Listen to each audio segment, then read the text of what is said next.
जिसमें समता का चाह नहीं वह बढ़िया इंसान नहीं। तो ऐसे में हम चाहेंगे कि यूजीसी लागू हो। सुप्रीम कोर्ट से हम लोग को आशा है, विश्वास है कि वो लागू होगा ही। नहीं, हम लोग की लड़ाई तो सरकार से है, समझ लो। सब लोग क्यों लड़ाई, तो हमारे भाई हमारे देश के नागरिक है। तो हम लोग चाह रहे हैं कि जो मौर्य काल में जिस तरह से जातियां नहीं थी, उस समय वंश केवल चलता था और कर्मों के आधार पर लोग अपनी अपनी काम करते थे, सबका समान रूप से उस समय मान सम्मान मिलता था।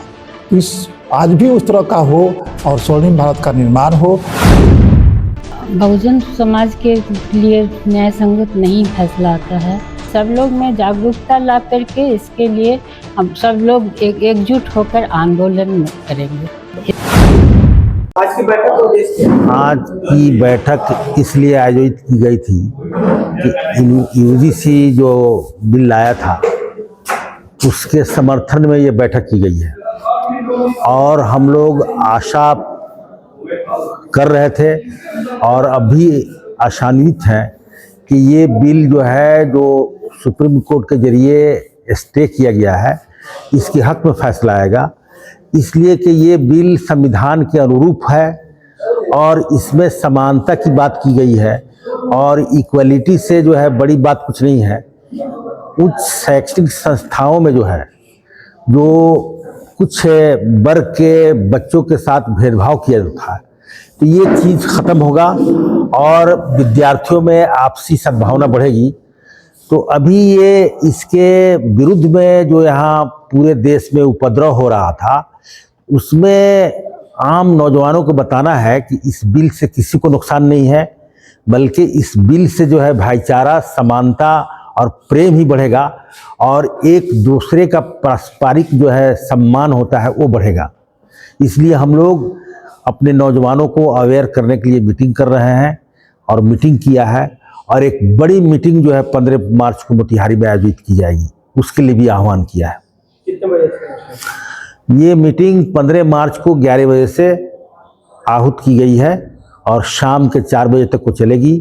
उसमें बड़े बड़े देश के विद्वान आ रहे हैं, जो नई शिक्षा नीति और फिर जो है जातिगत जनगणना और ये यूजीसी बिल के बारे में आम जनों को, खासकर नौजवानों को बताएगी और उन्हें जागृत करेगी। बापू सभागार में वक्ता के रूप में उनको बुला रहे हैं। वहाँ पर प्रोफेसर लक्ष्मण यादव, जो दिल्ली यूनिवर्सिटी के प्रोफेसर हुआ करते थे, और दूसरा जो यूनिटी ऑफ मूल निवासी समाज के राष्ट्रीय अध्यक्ष हैं माननीय कमलाकांत काले जी, वो आ रहे हैं। 2 ही आदमी का हम लोग अभी बात हुई है, 2 ही आदमी आएंगे। यूजीसी अगर पास नहीं होता तो किन समस्याओं का सामना करना पड़ेगा?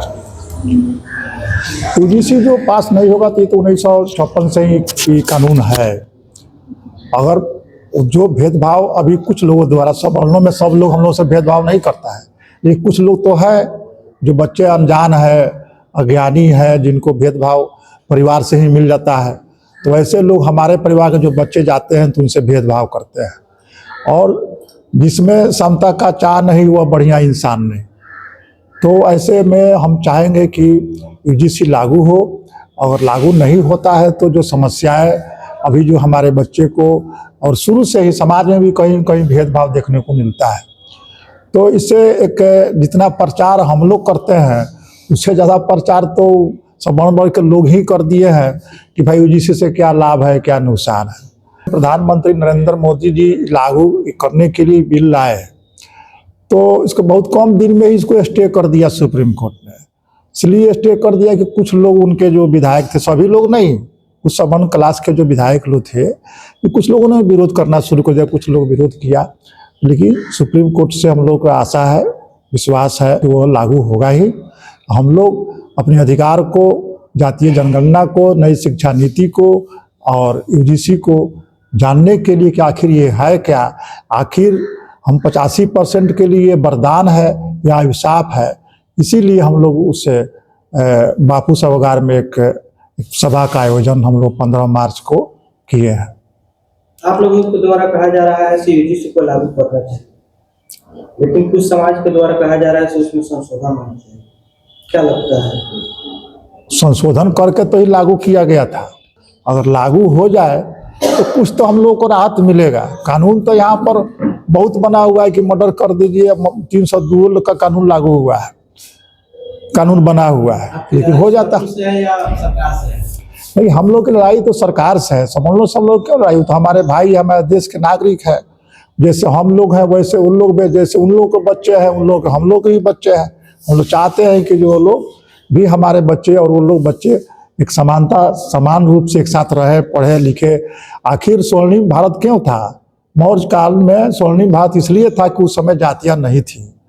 तो हम लोग स्वर्णिम भारत निर्माण के लिए हम लोग काम कर रहे हैं कि जो देश कब आगे बढ़ेगा, जिस समाज में भेदभाव नहीं होगा तो आगे बढ़ेगा। जो जमीनें नीची ऊंची रहती है उसमें अधिक उपज नहीं हो सकता है। जो सड़कें नीची ऊंची रहती है, जो सड़कें जो समान रहती है उसमें गति जो है आपको तेज नहीं हो सकती है।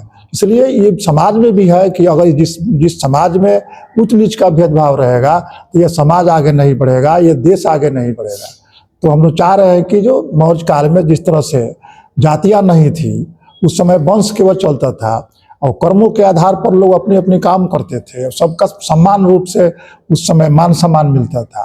तो आज भी उस तरह का हो और स्वर्णिम भारत का निर्माण हो, जबकि हम लोग समता मूलक समाज का निर्माण हो, यही तो हम लोग चाह रहे हैं।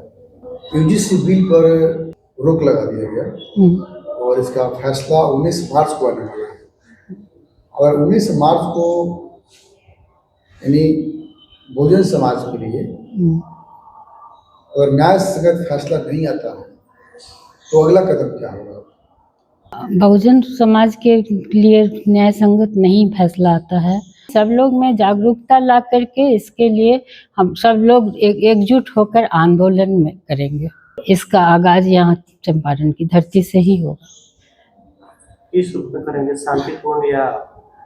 संविधान को मानने वाले हैं हम लोग, इसलिए जो भी आंदोलन हम लोग करेंगे वो संविधान के नियमों को ध्यान में रखते हुए ही करेंगे। अपनी बात को रखेंगे लेकिन पीछे नहीं हटेंगे। हाँ जी, रुकिए, जाने से पहले मेरे चैनल को लाइक करें, सब्सक्राइब करें और बेल आइकन जरूर दबाएं ताकि कोई भी मेरा न्यूज़ सबसे पहले आप तक पहुंचता रहे। धन्यवाद।